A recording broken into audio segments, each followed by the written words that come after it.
Proverbs 10:25. When the storm has swept by, the wicked are gone, but the righteous stand firm forever. Ang masama daw ay tinatangay ng unos, subalit ang matuwid ay naninindigan ng matibay. Who will survive? Lord, salamat po dahil kayo ay patuloy na nagtuturo, nagpapaliwanag, nagpapalalim ng aming pananalig. Sa sandaling ito, kayo po ang siyang mangusap, kami po inyong turuan, kayo ang tinig na aming marinig, pangaralan niyo po kami. At nawa ang mga aral na magmumula sa inyo, maging gabay sa araw-araw na pamumuhay, magbukas ng aming pananaw at makita namin na iyong kaluwalhatian. Be our preacher, our teacher, O God. We seek you in the name of your Son, Jesus. Who will survive? Laging yan ang tanong, laging yan ang concern ng marami. Pagka dumating ang mga malalaking mga crisis, how do you survive? How do you survive losses? How do you survive reversals in life? Yung mga pagdaan sa mga mahihirap na mga kalagayan. A reversal in fortune broke Job's wife. Ang asawa po ni Job, nung nakaranas sila ng napakaraming pagbabago ng kanilang buhay, nasira ang kanyang paninindigan at pagkatao. Job 2:9-10, his wife said to him, "Are you still maintaining your integrity? Curse God and die." And this happens because changes break or make people. Pwede ang pagbabago ay makabuo o makasira sa tao. Changes could really make or break people. And in this instance, the wife of Job was broken. Meanwhile, the same reversal made Job. Naghirap sila, nakaranas ng mga karamdaman si Job, subalit lalo siyang nabuo. He replied to the wife, "You are talking like a foolish woman. Shall we accept good from God and not trouble?" In all this, Job did not sin in what he said. So changes can break or make people. The wife got broken, Job got and become more whole. Because the same heat that melts the wax hardens the clay. Yung mga pagsubok na dumadaan sa person na 1, pwedeng siya ay magiba, meron namang si person 2, lalong tumibay. The same pagsubok. But whatever and however we react, there is something that is sure: life can be full of changes. Nagbabago ang takbo ng buhay. Hindi ko mo maginahawa ay laging maginahawa, at hindi rin naman ko mo mahirap ay laging mahirap. Hindi dahil laging masaya, puro saya, hindi rin naman puro lungkot. Gumugulo nga, sabi nila, itong wheel ng buhay. At hindi mo alam kung anong pwede mangyari. Pwede ang saya mo ngayon, bukas mas masaya pa. Tapos sa susunod, mas higit pang masaya, o kaya masaya ka ngayon, bukas pa na malungkot. Proverbs 27:1, you do not know what a day may bring. Walang nakakaalam. Hindi mo alam kung gaano kahaba ang buhay. Sabi sa Luke 12:20, but God said to the foolish man, "You fool, tonight you will die. Then who will get what you have stored up?" Puro ka ipon ng ipon, puro ka payaman ng payaman, nalimutan mo ibang mahalaga sa buhay, kung nabawian ka ng buhay ngayon, sino makikinabang sa pinaghirapan mo? Bakit hindi mo pinakinabangan ang pinaghirapan mo? Iba lang ang makikinabang niyan. Hindi natin alam kung ano ang kasunod ng oras na ito. Because change keeps happening. Laging nagbabago. But though some details change, some general factors, some general configurations do not change. Merong sobrang nababago, meron ang liit-liit ng pagbabago. Tulad ng nakaikot na sa orasan ng buong 360 degrees yung kamay na pang seconds, pero yung kamay na pang minute, 1 degree pa lang ang ginalaw nun. Kapraso pa lang ginalaw niya. Samantalang nakaikot na ng buong ikot yung hand ng seconds. Meanwhile, nakaikot na ng buong ikot yung hand for minutes, kapraso lang iginalaw nung for hour. Ganun. May mga malalaki, may mga maliliit na nangyayari, pero laging may nangyayari. Ecclesiastes 1, 5-7. The sun comes up, the sun goes down, it hurries back to where it started from. So you think nothing changed, but the position of the earth has changed in relation to the sun, and the position of the sun had changed in relation to the entire galaxy. Maraming pagbabago, maliliit at malalaki. The wind blows south, the wind blows north, round and round it blows, over and over again. Iyan ang isang nature ng kalikasan, paulit-ulit. All rivers empty into the sea, but it never spills over. One by one, the rivers return to their source. Ang lahat daw ng tubig ng mga ilog ay pumupunta sa mga dagat, nagiging maalat, mag-evaporate, magiging ulap, uulan uli, magiging fresh water na naman sa mga ibabaw ng bundok, pupunta na naman sa ilalim ng lupa, magiging spring, tapos lalabas sa mga ilat, sa maliliit na mga batis, hanggang maging ilog uli, paikot-ikot ang tubig. Nasabi nila, wala ni isang patak ng tubig na nawala o nadagdag dito sa ating planeta mula no ito'y nilikha. Ecclesiastes 1:4, generations come and generations go, but the earth remains forever. Nagiging personal pagka namatay ang mahal mo sa buhay, pero kahit na magkamatayan lahat ang napakaraming tao, may mga isinisilang naman, merong lumalaki, may papaliit, may papatanda, at merong pumupunta na sa second childhood nila. May lumalaki ang katawan, may umuurong dahil tumatanda na, but the earth remains constant. Kahit pa nga ang isang tao ay bumalik sa alabok ang kanyang katawan, nasa earth pa rin. Kahit umalis yun sa alabok, pumasok sa puno ng papaya, nakain ng tao, pumasok sa katawan ng tao, nasa earth pa rin yung element. And no matter who gets born or who dies, the genetic pools of humanity remains the same. The composition of the earth remains the same. Some things change, but many things just remain as they are. But even if the earth changes, or even if the earth seems to change, it does only in constant cycles. Cycles, mahalagang word, mga kapatid. Kuminsan, sinasabi mo, ay, papaginaw na doon sa mga panahon na lugar na may winter. Pero cycle lang yun. Mamaya, aaraw na naman, iinit na uli. Aaraw, lalamig, iinit. Paulit-ulit lang. So wala naman talagang natatapos. Everything is eternal. Everything is endless. And even science, or many branches of it, especially geology, points to 5,000-year cycles of the planet. Nasabi nila, every 5,000 years and then every 10,000 years, nagkakaroon ng major changes and rebirth and reordering of the planet in the planet. Kaya ngayon, takot na takot tayo sa global warming, natutunaw ang mga yelo. Napakarami nang natunaw noong unang panahon. Kaya nga yung mga sinasawag na land bridges ay lumubog sa tubig noon. Kasi may natunaw na. Bago pa itong ngayon. At nanatili naman ang mundo. Nanatili ang buhay.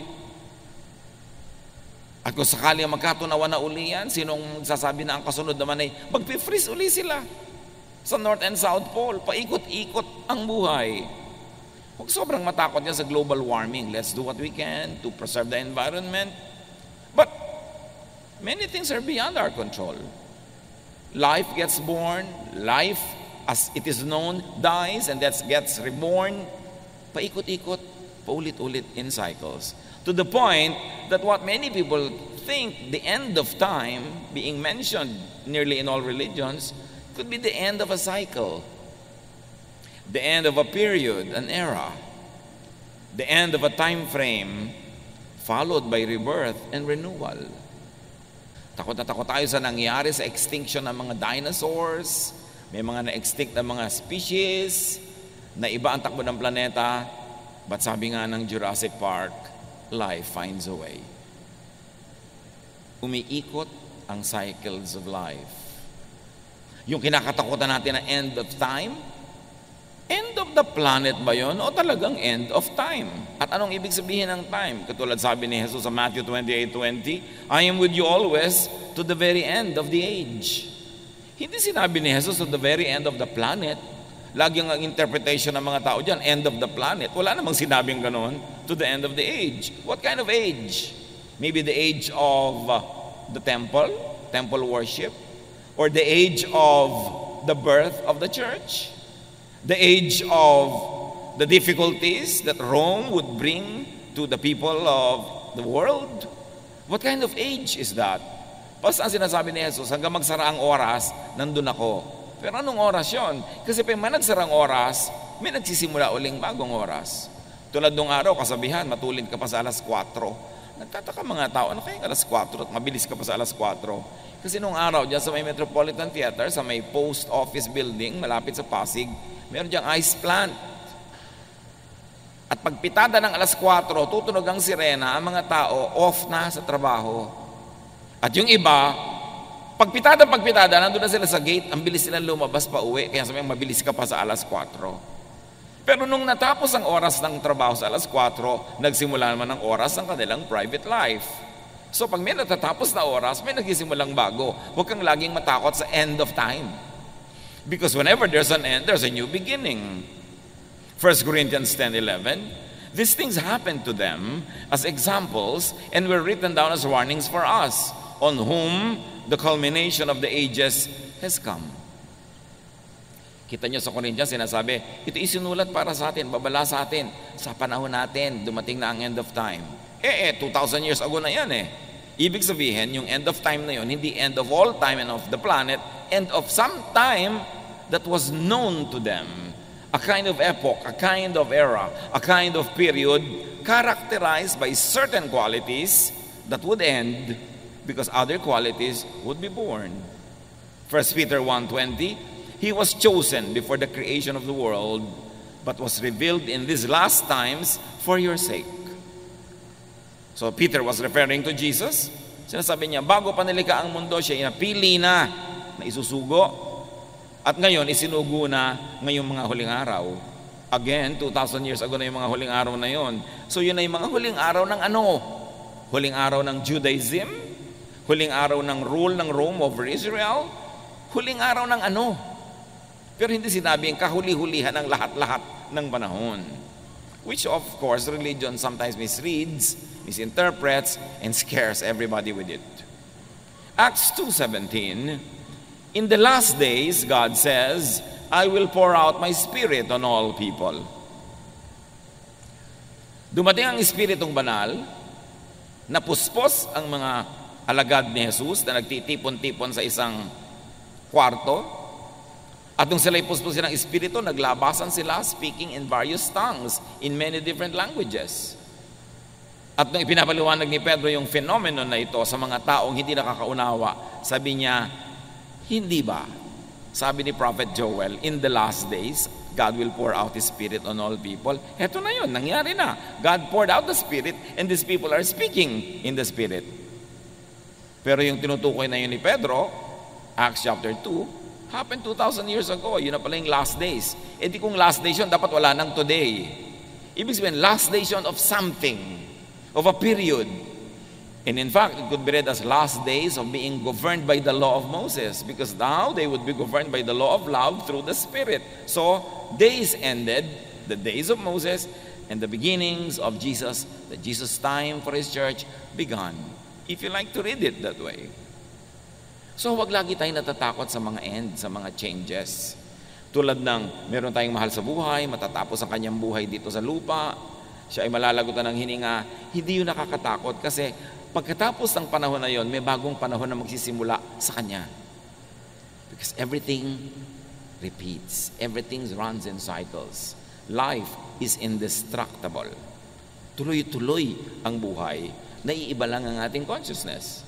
1 John 2:18, this is the last hour. And as you have heard that the Antichrist is coming, even now many Antichrists have come. This is how we know it is the last hour. And again, this was written in the first century. At sinasabi ni John, ito na yung last hour. End of the world? No. End of a world. A certain world as people lived it. As people knew it. As people defined the world by. That hour of end had come. The beginning of the age of the Spirit became very, very clear. 2 Timothy 3:1, but mark this, there will be terrible times in the last days. And if you like to look at the history of Israel, the context of all of these writings, those last days were the last days of Israel as a nation under the temple, because Rome destroyed the temple and Jerusalem and dispersed all the Jews. So that age ended. Not the world, not the planet. So changes. Huwag tayong matakot sa change. Hindi naman natin kayang pigilin. Ayan, ang mga anak mo lumalaki na. Daddy, hindi na tayo ang kausap ng mga anak mo kung sino-sino na ang kausap sa text. Darating eh.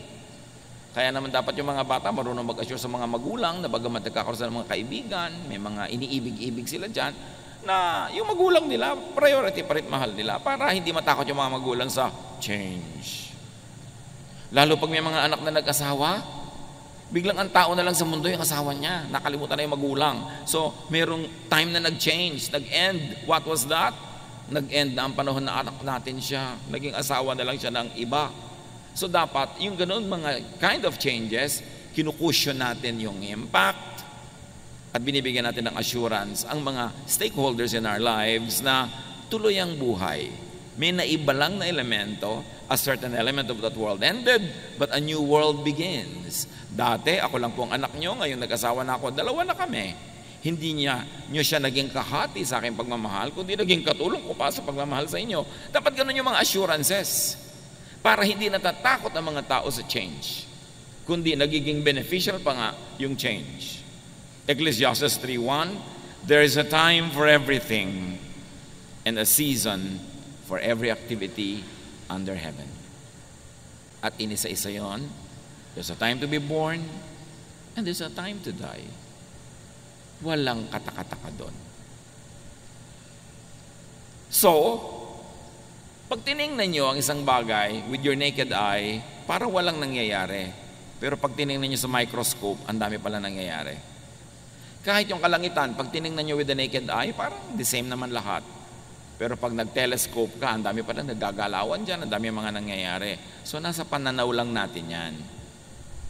Kailangan nakikita natin, na-appreciate natin ang mga paggalaw ng mga planeta, ang paglubog ng araw, dahil para sumikat uli siya, from the point of view, of course, of the rising and the setting of the sun. But life is about change, and also non-change. Some things change, some things do not. When change comes, those with set ways will be unable to bend with the wind. Ang mga sobrang pinanigasan na ang paraan ng pag-iisip, ayaw nang baguhin. Pinanigasan na ang paraan ng pamumuhay, ayaw nang ibahin. Pag dumating ang pagbabagong hindi maiiwasan, hindi sila makayuko sa ihip ng hangin tulad ng kawayan, pwede silang mabali o matumba pag ihip ng hangin. Kaya matibay ang kawayan, anumang bagyo, yumuyuko lang sa hangin, sumasayaw, pagkatapos ng hangin, tayo uli. Pero yung mga nagmamatigas, yung mga sobrang titibay daw na puno, pag mas matibay yung hangin na dumadaan, nabubunot sila o natutumba o nababali. Ganon din ang tao. Pag hindi ka marunong lumaro sa panahon, ikaw ay isang magulang, nag-asawa na ang anak mo, hindi ka marunong sumabay at sumayaw sa panahon, gusto mo everything's the same, makikipag-compete ka pa sa iyong manugang, pwede kang manalo, pero malamang na matalo ka. Kasi hindi ka sumasabay sa ihip ng hangin, May pagbabago sa buhay ng iyong anak, nagkaroon siya ng asawa, enjoyin mo yun, mag-accommodate ka nun, huwag mong labanan. Kasi yun ay isang uri ng pagbabagong di maiiwasan. Dumatating ang panahon na ang tao ay tumatanda, hindi na niya kayang umakyat ng mga kung ano-anong matataas, nahihirapan na siya magbiyahe, tapos sa panahon pa na yun mo ipagpipilitan na gawin ang mga hindi mo ginawa nung araw, mahirap gawin. Because for everything there is season and a time for every matter under heaven. Kaya mahalaga rin naman sa ating mga magulang, yung mga bata, hayaan natin maging bata. Pagkabataan na, hayaan maging kabataan, kasi may panahon para sa lahat. Pag lumipas ang kabataan na yan, pag ginawa niya yung pagmatanda na siya, ang anong gagawin niya? Magbabata-bataan siya. Medyo alangan na. Kaya dapat pinapayagan natin ang mga tao na kung anong hinihingi ng panahon, ng estado, ng lagay ng kanilang buhay, ay maganap. Let us not advance children to adulthood. There's a lot of time to be old. Let children be children and do not rob them of their childhood. When change comes, those with set ways will have a hard time surviving or thriving. Mga political families, for instance, sanay na makapangyarihan, maluwag ang lahat, tapos biglang natalo sila halimbawa sa eleksyon. Pag hindi sila naka-adjust, anong gagawin nila? Tatalon sila sa bangin? Makikita mo yung mga survivors, ha? Ang galing ng pamilyang ito, from top to bottom, masaya pa rin, buhay pa rin. These are the people who will survive. Hindi yung dati kayong mayaman, naghirap kayo, puro na kayo ngayon lungkot at puro kayo pagmumukmok. Kung panahon ng mayaman, edi mayaman. Kung naghirap, edi mahirap. Make the most out of it. The people who have this mindset will survive. Nung panalo, edi panalo. Nung natalo, edi talo. Ano man ang kalagayan sa buhay, niyayakap, tinatanggap, and then you make the most out of it, you will survive. Rigid habits could become gods. Kaya ang hirap-hirap magbiyahe ng mga taong kailangan ito ang unan ko, kailangan ganito ang kama ko, kailangan ganito ang iniinom ko sa umaga, kailangan, sa bahay ka na lang, hindi ka na pwede magbiyahe nun. Kasi pag nagbiyahe ka, merong maiiba. Habits could become gods. Kaya tiyakin natin ng mga kapatid na yung mga habits din natin, tayo ang Panginoon ng habit, hindi yung habit ang Panginoon.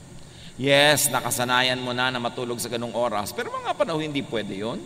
So dapat ma-control mo yung sarili na mag-adjust sa panahon, kasi may panahon na dapat talagang ibahin yung habit.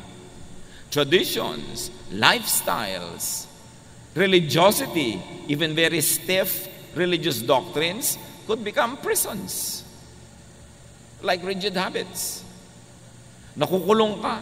Hindi ako pwedeng kumain yan kasi ganitong araw ngayon. Hindi ako pwedeng kumain yan kasi ganon-ganon. Nakukulong ka. Imbes ang dami mong nakakain tuloy, nagkakaroon ka ng limitasyon. Yung mga certain lifestyles na kailangan ganito lamang ang aking kakainin pag umaga. Paano kung wala ka sa bahay mo?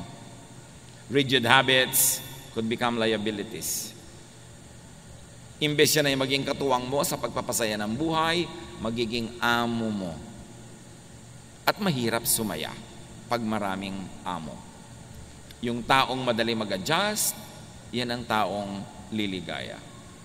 Kaya pati ang bata, kahit kayo mariwasa, sinasanay nyo kuminsan na kulang ang kanyang pera, hindi nabibili ang kanyang lahat ng gusto mo, hindi siya laging masaya, hindi siya laging pahingan, pinapagod nyo rin kahit na may mga kasama kayo sa bahay, binibigyan nyo ng mga trabaho. Kasi sabi ni Balagtas, lagi natin binabalik-balikan ang ilang linya sa Florante at Laura at namnamin natin, bagamat marami sa mga ibang salita nito yung matandang Tagalog, pero hindi naman mahirap maintindihan. Ang taong magawi sa ligaya at aliw, mahina ang puso't lubhang maramdamin. Inaakala pa lamang ang hilahil na darat ni di na matutunang bathin. Ganon doon ang puso na masanay sa saya, sa tuwa, nagiging sensitive. Ini-imagine pa lang niya ang darating na trouble, hindi na niya malaman kung paano magsusurvive. Para ng halamang lumaki sa tubig. Dahoy nalalanta, munting di madilig. Ikinaluluoy ang sandaling init. Ganyan din ang pusong sa tuwa'y maniig. Yan daw, puro sanay sa saya, sa ginhawa, parang halamang babad sa tubig. Subukan mong mawala yung tubig, tuyo agad. Mabuti pa yung cactus, kahit isang linggo ng tuyo, buhay pa rin. Kasi sobrang nasanay sa ginhawa. Sabi nila, ibang-iba na mga bata ngayon. Pero ang totoo, ibang-iba ang mga magulang ngayon. Sobrang magpasunod. Yung tatay at nanay sa umaga, yuyuko na sila sa lupa dahil lalabas na ang anak nila sa kwarto. Sambahin ang anak. Napakaraming ganon. Munting kahirapay, mamalaking dala. Dibdib palibhasay, di gawang magbata.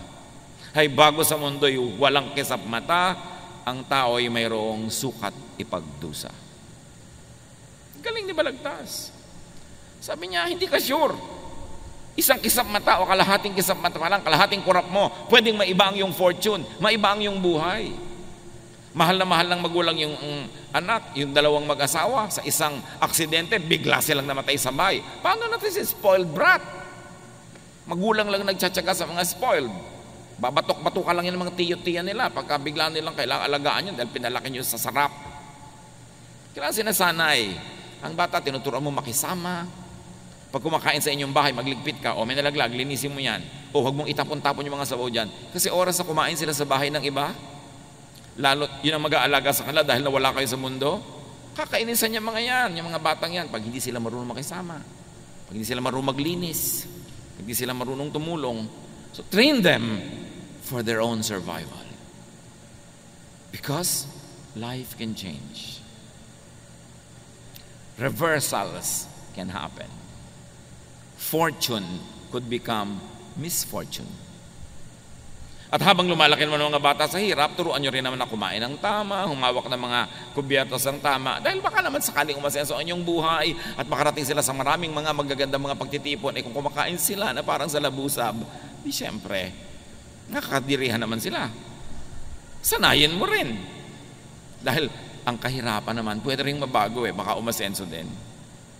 Malamang, lalo ko ang tao'y naghahanda sa pagbabago. The righteous, meaning the wise, adapts to changes. Importante yan. Pag sinasabi sa Bible na righteous, ang madalas doon, hindi ibig sabihin religious morality. Ang ibig sabihin ay pakikitungo, pakikipagkapwa na mabuti. So the righteous, the wise, adapts to changes. The righteous and the wise trains for changes. Proverbs 22:3, a prudent man sees danger and takes refuge, but the simple keep going and suffer for it. Now the simple means the foolish in this particular usage. Ang matalinong tao, nakikita niya sa bandaron may panganib, umiiwas na siya agad. Good leaders, pag gumagawa sila ng desisyon, alam nilang pag itong ginawa ko desisyon sa banda doon, yun ang magiging problema nito. Ito, pag itong ginawa ko sa banda doon, yun ang magiging problema. May foresight. At habang maaga, iniiwasan yung pwede maging problema sa pamamagitan ng paggawa ng tamang desisyon ngayon. Luke 12:54-55, he said to the crowd, Jesus that, saying, when you see a cloud rising in the west, immediately you say, it's going to rain. And it does. And when the south wind blows, you say, it is going to be hot. And it is. So read signs of change and adapt. Meaning the wise, the righteous, the godly knows and respects God. And therefore the wise, the godly harness the laws of God and nature. Hindi ka lumalaban sa kalikasan, sumasakay at sumusunod ka. Ayaw mong anurin ka ng baha at yung may malaking baha, huwag kang tumira sa tabi ng ilog. Ayaw mong abutin ng baha ang iyong sahig, itaas mo. Ayaw mong tamaan ng hangin ang iyong bahay, doon ka sa gilid ng mga bundok na may babangga sa hangin at hindi yung bahay mo. Igalang ang kalikasan. Romans 1:20, For since the creation of the world, God's invisible qualities, His eternal power and divine nature have been clearly seen, being understood from what has been made, so that people are without excuse. Wala daw excuse ang mga tao kasi ipinakilala ng Diyos ang sarili niya sa pamamagitan ng nilikha niya. So you want to know God? Know nature. You want to obey God? Obey the rules of nature. Because God is the author of natural law. Yun nga maraming religious laws, hindi mo pa sure kung God ang gumawa o priest lang o pastor lang o religious leader lang. But the law of nature, only God can make nature, so sure ka na God ang gumawa ng law of nature more than any other law made by humans. Kaya sabi, gusto mong lumigaya sa buhay, tignan mo ang mga ginawa niya at sundin mo ang natural law. Who will survive? Those who will survive are those that face, welcome, embrace, ride the waves of change.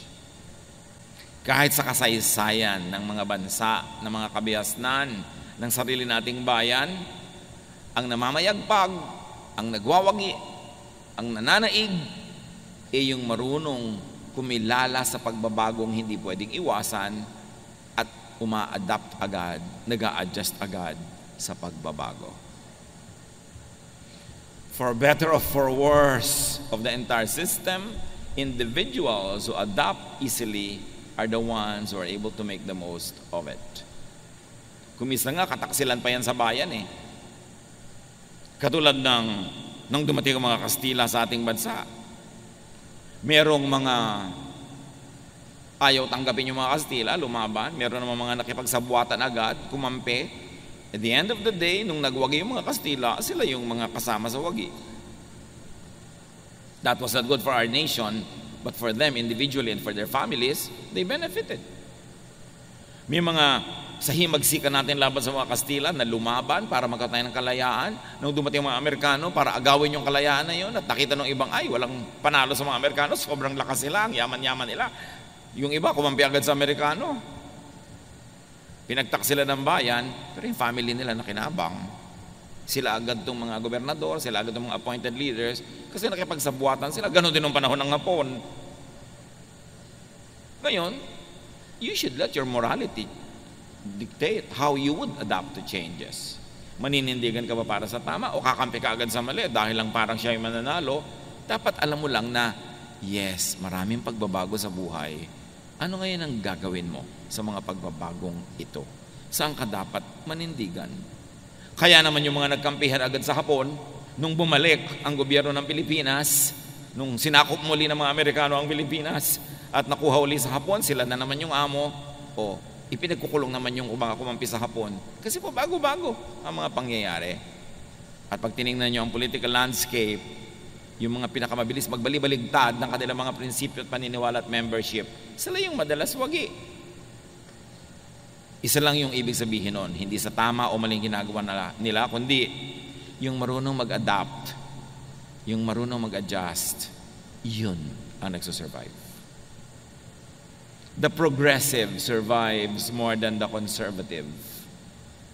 Kasi yung conservative, buong karuman, tikuhan niyang niyayakap yung papaalis na o wala na, habang tinatanggihan niya yung nandyan o yung paparating.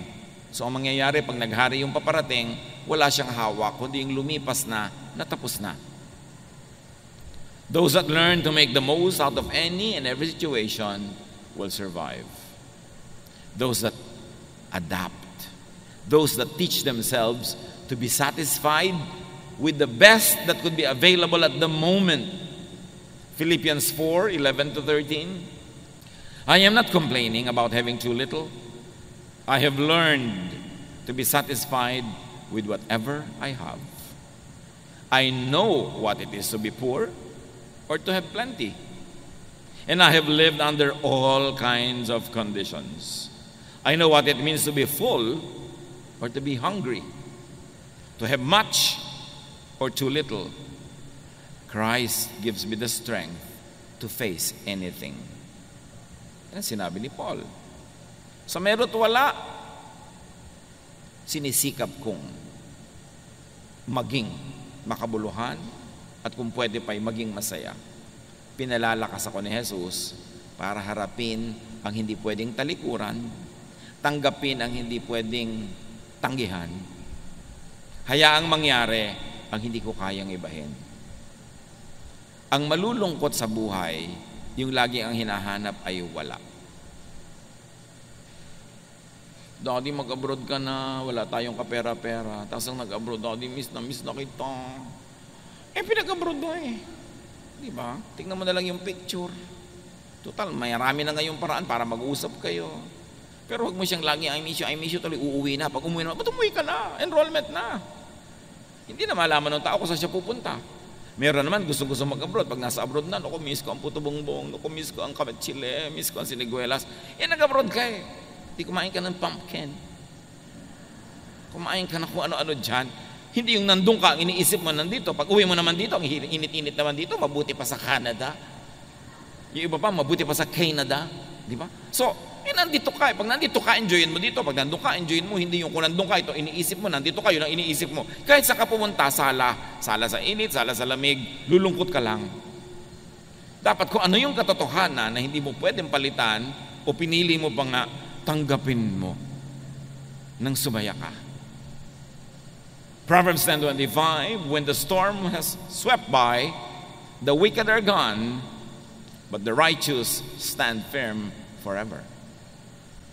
Again, yung wicked dito at yung righteous, hindi moral yon. You could read it in original language and it will accommodate that righteousness here doesn't mean religious morality. It means wisdom. The wise will stand forever, the foolish will be destroyed. And wisdom is being one with time, in unison with creation, with nature, with the season. Kung ano yung panahon, yun ang tanggapin mo at sikapin mong maging masaya. Proverbs 26:13, the sluggard says, there's a lion in the road, a fierce lion roaming the streets. Yung daw tamad, yung mabagal, yung patay-patay, may nakitang leon na nasa kalsada, sabi niya, ay may leon, nakakatakot na leon, pero wala naman siyang ginawa. Tapos lalabas pa siya, nakain siya tuloy ng leon. Dapat may ginagawa ka. Huwag mong tatanggapin ang sitwasyon na gano'n na lang. Huwag mo sasabihin, ganyan lang talaga yan. Kasi pag ganyan lang talaga yan, sinabi mo na, ibig sabihin, wala kang babaguhin. Dapat pag hindi maganda ang sitwasyon, hindi mo sinasabing ganyan lang talaga yan. Ang dapat mong sabihin, dapat hindi ganyan. At may gagawin tayo para maiba yan. Then may iba mo ang iyong buhay. Pero yung naku, wala akong magagawa. Sa salita mo pa lang, nag-decide ka na walang magagawa. Ano pang magagawa mo sa tunay na buhay? Dapat sabihin mo, no, may magagawa tayo para ibahin yan. Para maiba mo ang iyong buhay. Pero pag nagawa mo na ang lahat ng kayang gawin, sagad na, nando na, wala ka nang ibang pwedeng gawin, tanggapin mo na and be happy with it. That's how you will survive. Ecclesiastes 7:10, do not say, why were the old days better than this? It is not wise to ask such questions. Hindi daw mabuting laging nagdadrama na bubuti po nung the good old days. Tapos na yon, magpagulong-gulong ka man dyan, hindi na babalik yung days na yan. Ang gawin mong atupagin mo, make these days good. Huwag kang magdramang bukid ka, titingin doon sa tapos na, puro romansa, puro mga sentimiento. Walang mangyayari sa buhay mo. Kailangan, if the days were good, those days, you make these days good also. But stop dramatizing the good old days. Just ride with the times. No, kung nung araw, nung buhay ang atin nyo, ganito, ganoon, ngayong wala nang atin nyo, ganito na. Wala na Adjust, adapt. Pag lagi mong inuulit-ulit yan, maiinis pa sa iyo mga iba mong anak dahil lagi mo dalang sinasabi, yung nung nandito ang atin nyo, nung buhay ang nanay nyo, ganyan. Ngayon, wala na nga. Paano? Anong gagawin mo? Adjust. So you will survive. So you will thrive. Ecclesiastes 7:14, when the times are good, you should be cheerful. When the times are bad, think what it means. God makes them both to keep us from knowing what will happen next. Pag daw masaya, magsaya ka.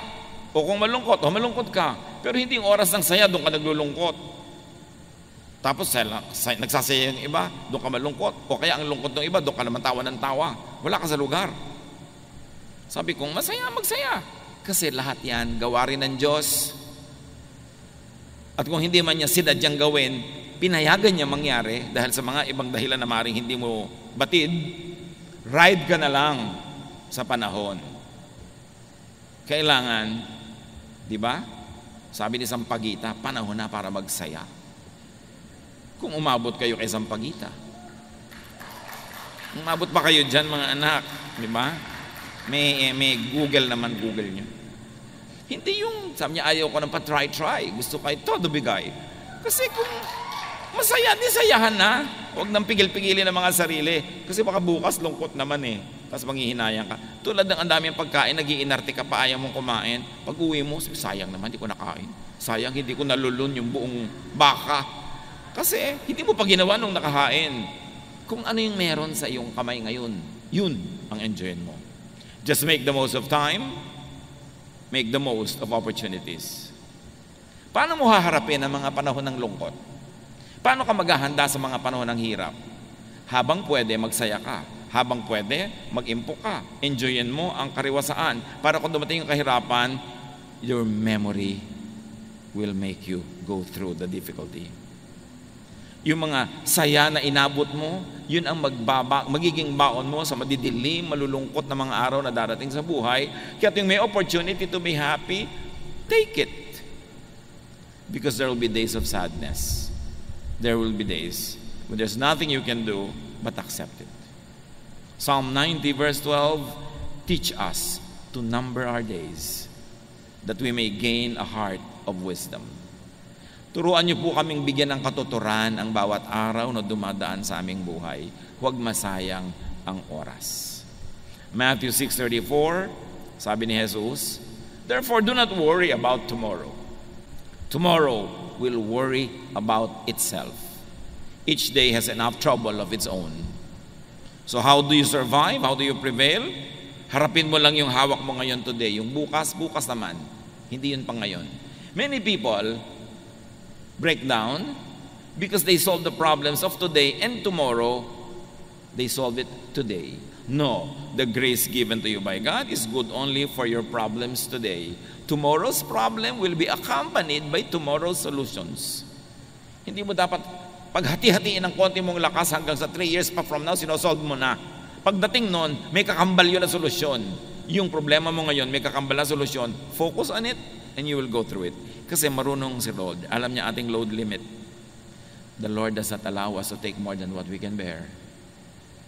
Bakit hindi ko po makaya? Kasi hindi pa binibigay sa iyo ngayon, pina-fast forward mo na Kaya hindi mo na makaya. Huwag mo nang isipin yung masyadong malayo pa. Yun lang ngayon. Yung ngayon, kaya mo yan kasi alam ng Diyos ang ibinibigay niya sa iyo. Sukat. Parang tulay, nakalagay 10 tons, 20 tons, may load limit. Alam din ni Lord ang load limit natin. Even temptation nga, sabi, the Lord will never permit you to be tempted beyond your strength. So, allocate natin yun. Pakinabangan natin yung binibigay sa atin ng Diyos. Focus on the task at hand. Tomorrow's needs will be accompanied by tomorrow's provisions. Kaya pati sa prayer, sabi ni Jesus, give us this day our daily bread. Paano po pag nagutom kami 20 years from now? Ang layo pa nun, yung pagkain niya, tiyan mo ngayon at sikasuin mo. May makakain ka ba ngayon? Meron po. Siya, magsaya ka na ngayon. Bukas mo na isipin yung iba. Hindi ibig sabihin na huwag kang magplano, huwag kang maging good planner sa buhay. Pero plan, but do not worry. Plant so that tomorrow you will harvest, but do not dig today what you plant today to see if it is growing. Leave it alone. Go back to it tomorrow. Lahat may panahon. Face challenges one at a time. That is how you survive. Nakita nyo ang tulay, ang load limit, 10 tons. So pag may dumadaang truck na 10 tons, kaya niya. Pero yung 3 truck na sabay-sabay na dumaan doon, guguho. Kasi hanggang 10 lang Tayo din may limit. So face your challenges one at a time. Huwag niyong pagsabay-sabayin. At ang madalas magpahirap sa atin na nagsasabay-sabay ang problema ay ang ating guni-guni, ang ating imahinasyon. Pag inisip na natin lahat, sabay-sabay na darating yan, para na tayo magigiba. Pero hindi natin naiisip yung kasabay na solusyon pag dumating yon. survive, thrive, and very importantly, train children to survive. Practicein nyo silang mahirapan. Practicein nyo silang makisama. Hindi kayo nakakatiyak na laging kayo ang magiging kasama nila. Turuan nyo sila sa hirap at ginhawa para maging sanay sila anong nang dumating sa buhay, at whatever happens, they too will survive. Salamat, Panginoon, dahil binibigyan nyo kami ng survival blessings, survival mechanisms. Teach us na ayusin namin ang pag-iisip namin, not to fast forward problems, but to face them when we get to there. Turuan niyo po kami, Panginoon, na yun lamang ngayon ang aming asikasuhin, at yung bukas, nandun pa rin kayo, magbibigay kayo ng mga blessing na tama sa mga pangangailangan namin sa kinabukasan. Pagbulay-bulayan natin ang lahat ng ito, hanapan ng personal application sa buhay. Lord, as your people bow in prayer, in silence, let your voice finish the message, customize it for each one, make it personal. Be with the Lord in silent reflection.